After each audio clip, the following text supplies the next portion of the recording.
Hi, I'm Brett Jennings, and for the last 12 years, I've traveled the country to meet, mentor, and mastermind with some of the brightest and best minds both inside and outside of real estate.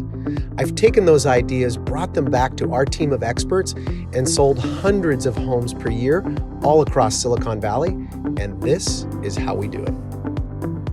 I wanted to just take the time to share some thoughts on how you can reassure your buyer and seller clients through these challenging times, because they're all coming up with some fear and uncertainty and doubt about both the market, coronavirus, and where things may be going. There's some hesitation and fear on behalf of buyers about, what's going to happen with the housing market. The narrative that we're using is that crisis or crash, real estate is still the safest place to be. It's not as if we haven't seen crisis and crashes before.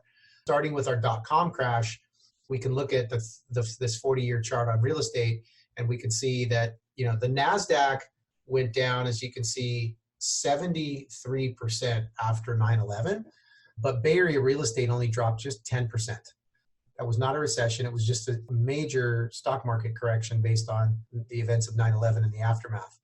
If we fast forward to 2008, where we did have both the financial system collapse and a huge recession that followed, it took much longer for the financial markets to come back. But in that case, the stock market dropped 53% and Bay Area real estate dropped 27%. And then in our most recent decline, where we saw at the end of 2018, Facebook, Apple, Netflix, and Google dropped somewhere between 25 and 40% in the fourth quarter of 2018. And our Bay Area real estate prices were hit only 8%. Another one of the questions we have is from some renters that are thinking about buying a home. Their concern is, what happens if I buy a home and I lose my job? The reality is, if someone has the assets and resources to buy a home and they're concerned about losing their job, actually their rights as a homeowner are far greater than those of a renter. The typical eviction cycle for a renter, if you can't pay your rent, is around 60 days.